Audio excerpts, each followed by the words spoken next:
সরকারের অন্যতম লড়াকু এবং পুলিশের তিনি টর্চার হয়েছেন।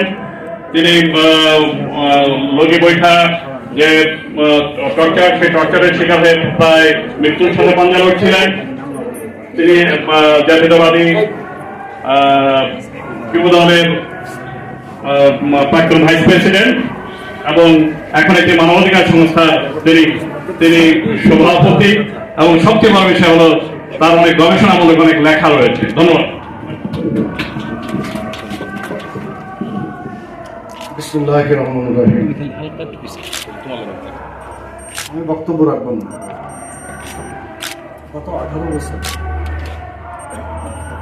এসব প্রাণগুলো গণতন্ত্রের উত্তর স্বাধীনতা সার্বভৌমত্বের আন্দোলন করতে গিয়ে, স্বাধীনতার সার্বভৌমত্বকে নিরঙ্কুশ করতে গিয়ে তারেক জিয়ার সুপরিকল্পিত রণকৌশলে ধারাবাহিকতার মধ্য দিয়ে আন্দোলন সংগ্রাম করতে গিয়ে আমাদের যে সমস্ত সহযোগী বন্ধুরা আমাদের মধ্য থেকে হারিয়ে গিয়েছেন, গুম হয়েছেন, খুন হয়েছেন, তাদের সহ জুলাই অক্টোবর বিপ্লবে আমাদের সন্তানরা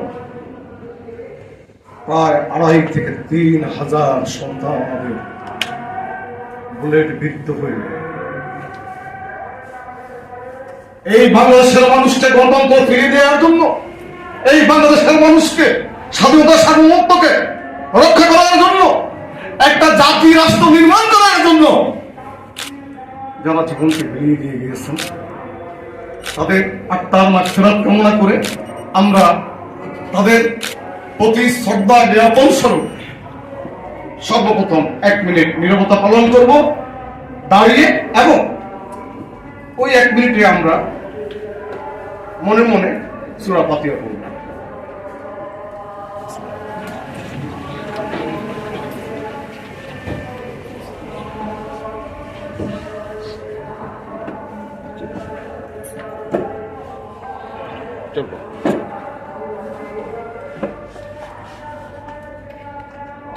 আমিন। বসুন।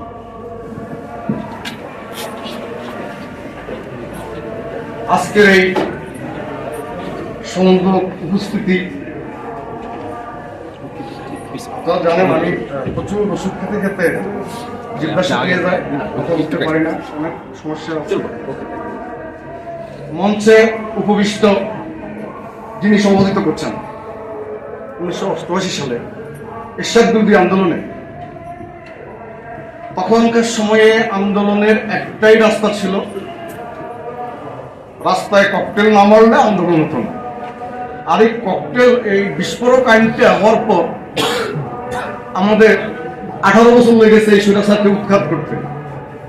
যদি ওটা থাকতো তাহলে বোধ হয় এতদিন লাগতো না। তো ওই এরকম কাজ করতে গিয়ে আমাদের 2 জন সাথী নিহত হয়েছিলেন সেদিন বিস্ফোরিত হয়ে।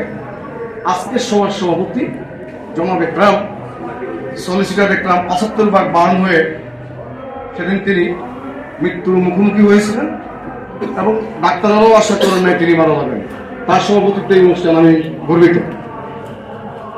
আমি শ্রদ্ধার সাথে সেই সকল শহীদদেরকে স্মরণ করছি। পাশাপাশি মঞ্চে উপস্থিত আছেন, আমার মনে হয় যেই ব্যক্তিটার জন্ম না হলে এরশাদ বিরোধী আন্দোলন অনেকেই জানেন। বীর দত্ত যে একটা মাত্র ব্যক্তি তৎকালীন এরশাদ সেই সাদাপোষ করেন নাই, টাকার বিনিময়ে বিক্রি হন নাই, একক নেতৃত্বে দৃঢ়তার সাথে নেতৃত্ব দিয়ে এরশাদ বিরোধী আন্দোলনকে সফল করে তুলেছিলেন তিনি জাতীয় বীর খায়রুল কবির খোকন, বীর সিরিয়ার যুবক বাংলাদেশ। এবং আজকে উপস্থিত নাই, তোমার কথা না বললে ভুল হয়ে যাবে। বিএনপিকে মানে পুনর্জন্ম, সেদিন জনাব খায়রুল কবির খোকনের নেতৃত্বে 15-20 জন যখন এগিয়ে গেলেন, ঠিক তখনই এরশাদ বাহিনী গুলি করতে করতে আমাদেরকে ওই সময়ে শিরিন সুলতানা ওনার সহধর্মিনী 2000 ছাত্রী মিছিল নিয়ে যখন টিএসসিতে আসলেন, তখনই শুরু হলো এরশাদ বিরোধী অভ্যুত্থানের সূচনা পর্ব। এবং সেদিনেই সরকারকে পদত্যাগ করতে হলো।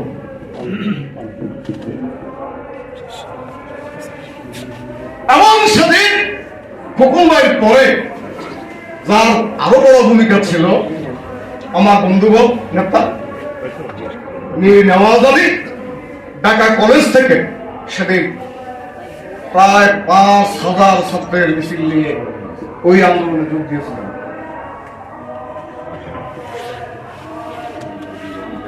তার উপস্থিতি আমাকে আরো বেশি গর্বিত করছে। আজকে এই প্রোগ্রামটি যার সম্মানে, যাকে কেন্দ্র করে, যিনি আজকের এই সভার মধ্যমণি, বাংলাদেশের রাজনৈতিক নেতৃবৃন্দের কার কি অবস্থা, কে কি কাজ করছে, বাংলাদেশের রাজনীতি কিভাবে চলছে, সঠিক খবর পৌঁছানোর লোকের খুবই অভাব। সেই মুহূর্তে যেই ব্যক্তিটি দৃঢ়তার সাথে, সাহসের সাথে আমাদের ভারপ্রাপ্ত চেয়ারম্যান মহোদয়কে প্রতি মুহূর্তে বাংলাদেশের খোঁজ খবর পৌঁছিয়ে সঠিক দিক নির্দেশনা দিয়ে বাংলাদেশের আন্দোলনকে সফল পরিণতির দিকে নিয়ে যেতে সুযোগ করে দিয়েছিলেন, তার নাম জনাব আমাদের শ্রদ্ধেয় নেতা, শ্রদ্ধেয় ভাই, প্রিয় জোবায়ের বাবু। আজকে সবার প্রধান আলোচনা, আজকে আমরা মূলত ওনার বক্তব্য শুনবো, খোকন ভাইয়ের বক্তব্য শুনবো, নওয়াজ ভাইয়ের বক্তব্য শুনবো। আমি দুটো কথা বলতে চাই। আমি আগে বলেছি আমি শারীরিকভাবে অসুস্থ, এক সময় বলতে পারতাম, এখন আর বলতে পারি না। আপনাদের মনে আছে আমাদের নেতা যখন 7ই জানুয়ারি নির্বাচন বর্জন করলেন, জনগণকে আহ্বান করলেন যে এই নির্বাচন বয়কট করুন। জনগণ নির্বাচন বয়কট করেছিল? উত্তর চাই, সেদিন জনগণ নির্বাচন বয়কট করেছিল, কোন ভোট কেন্দ্রে ভোটার যায়নি। কিছু কিছু লোক সমালোচনা করলেন যে কঠিন আন্দোলন দেওয়া উচিত ছিল। আমাদের নেতা কঠিন আন্দোলন দেন নাই। কেন দেন নাই? কঠিন আন্দোলন দিলে এদেশের মানুষ বিক্ষুব্ধ হয়ে প্রাণহানির ঘটনা করতে পারত। আমাদের নেতা শহীদ প্রেসিডেন্ট জিয়াউর রহমানের সুযোগ্য সন্তান শহীদ প্রেসিডেন্ট জিয়াউর রহমানকে, যিনি স্বাধীনতার ঘোষণা দিয়েছেন, রণাঙ্গনে মুক্তিযুদ্ধ করে দেশ স্বাধীন করেছেন, এবং তিনি ইদানিংকার বিপ্লবীদের মতো বিপ্লব করে নেতার সাথে নাবালিকত্ব নাশ পরিত্যাগ হওয়ার আগে স্বাভাবিক হয়ে গিয়ে রাষ্ট্রক্ষমতা ভোগ করে যত তৈরি, সেরকম কিছু করেন নাই।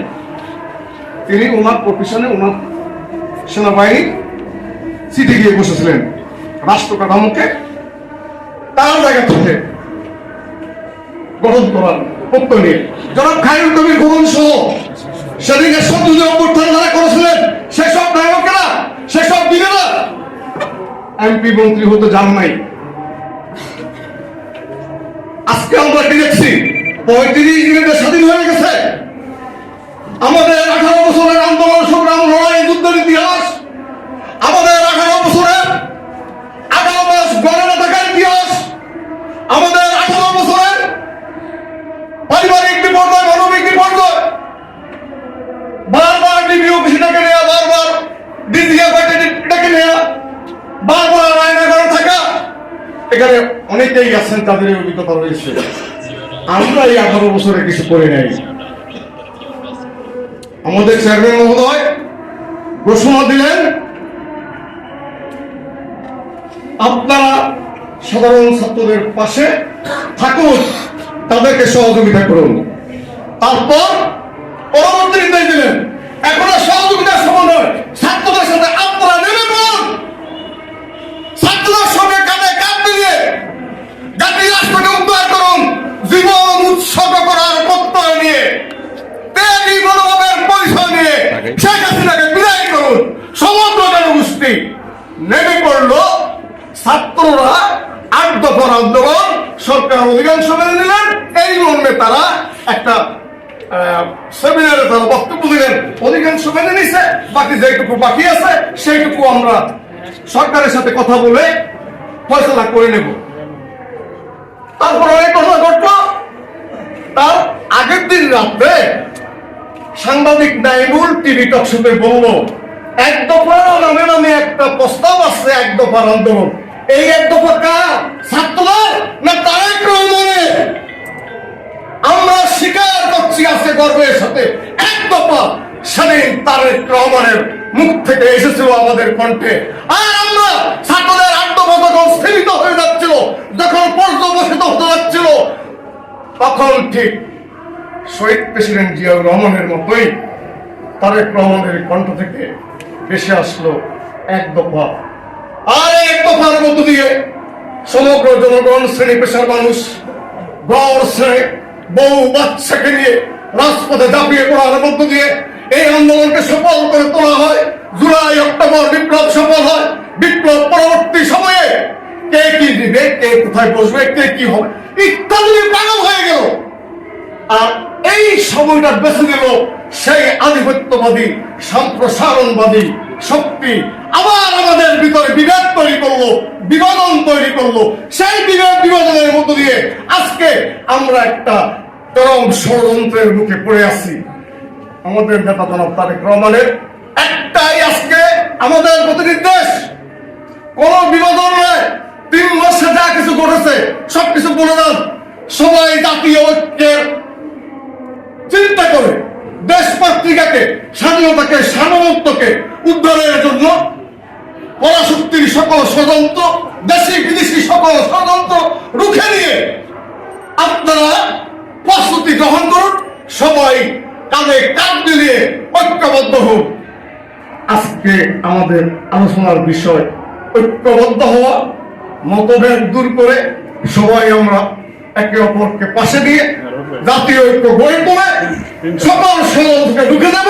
আমাদের নেতা জনাব তারেক রহমানের নেতৃত্বে সবাইকে শুভেচ্ছা, সালাম, শ্রদ্ধা। আসসালামু আলাইকুম ওয়া রাহমাতুল্লাহি ওয়া বারাকাতুহু। ধন্যবাদ। সম্মানিত নেতৃবৃন্দকে প্রতি বিনীত অনুরোধ করছি সময়ের দিকে একটু খেয়াল রাখার জন্য। এ পর্যায়ে বক্তব্য রাখার জন্য বিনীতভাবে অনুরোধ করছি অধ্যাপক আব্দুল্লাহ মাসুদ, সিনিয়র যুগ্ম মহাসচিব, জিয়া পরিষদ, কেন্দ্রীয় নির্বাহী কমিটি। বিসমিল্লাহির রহমানির রহিম।